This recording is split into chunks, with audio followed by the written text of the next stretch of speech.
ñoo ngi nuyu mbokk internet yi topp Saveurs TV yëpp tey moom dañoo doxantu ba Wakaam fekk suñu ajaabu taaru bi ñu naan ko Soxna Khady Cissé Khady Cissé Saveurs TV mu ngi lay nuyu. waaw maa ngi leen di fay. waaw Khady Cissé tey dañoo bëggoon a ñëw waxtaan ak yow ci actualité bi li lam fee jamono actuellement muy wàllu borom ñaari tur yi naan leen góor jigéen ñi yow loolu ñu si mën a indil. góor jigéen moom yàlla nañ ci yàlla musal. yàlla def la góor rek nga ne jigéen ngay nekk. sonal nit ñi wit di def lu la neex moom sa bopp ñun de bëgguñu ko yàlla nañ ci yàlla musal. buñ ko mënee xeex daal ba mu jóge fi moo ñu gënal. waaw xeex bi moom nan lay demee. xanaa ku ko gis sa bopp rek nga dénoncé ko. ne kii yi lay def borom ñaari tur yi la. waaw lan moo ci poussé askan wi.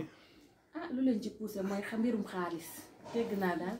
ay logo la ñuy àndal yi leen di financé ñuy dem international di def la leen neex di def li leen neex di yor seen xaalis kenn mënalu leen dara yàlla daal yàlla nañ ci yàlla musal. fan yi sax gis nañ benn comédien boo xam ne ni bu siiw la fii Sénégal ñu naan ko Sanekh Samb gis nañ ko mu dem ba Atlanta di encouragé góor jigéen ñi loolu loo ciy wax yow. man de sama comédien la wax dëgg yàlla waaye nag loolu moom waru ko woon def kenn du dooleel góor jigéen. góor jigéen moom ku ko dooleel moom suñu borom bëgg ko. waaw moom mu ngi moom dooleel na góor jigéen ñi taxaw ne am naa sëñ Babacar am naa sama jabar am naa sama doom c'est ma fou. le c'est à bois la caravane passe moom loolu la tontu Sénégalais yi. sëñ Babacar de bëggul kuy dooleel góor jigéen. waaw loolu moom bu ko sëñ Babacar déggoon nit du ànd ak moom ci loolu. na jéem a wax ak Sénégalais yi baalu leen àq ndax moom moo leen tooñ ndax daf fi am ay fans man mii ci laa bokk. tey lan nga koy digal carrément moom. li ma koy digal daal mooy comme que dafa am ay nitam te nit ku baax la nit moom da ngay juum nga ñëw toog wax ak sa askan wi baalu leen ak jeex na nga defaat. moom nanguwul loolu moom nanguwul ne dafa juum moom nanguwu ko.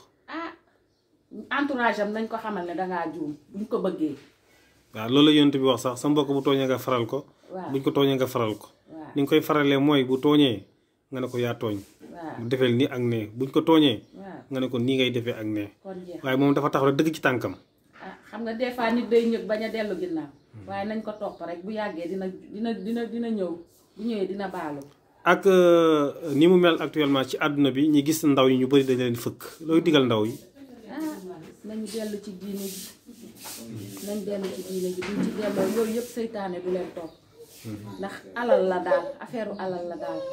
lañ ciy wut xaalis daal lañ ci jiital. moom lañ ci jiital du leneen. dernier mot bi lan la Soxna Khady Cissé. xanaa di leen gërëm di leen sant di leen ñaanal yokkute. di ñaanal waa Sénégal musiba gi di fii dal ñun ñëpp yàlla na ko suñu borom faxas. amiin yaa rabbi amiin yaa rabbi. ñu ngi lay gërëm bu baax Soxna Khady Cissé borom Wakaam kon Saveurs TV fi lay tàggoo ngeen ba beneen yoon tey ñi ngi amoon Soxna Khady Cissé depuis Wakaam cité avion Khady Cissé merci beaucoup. Merci.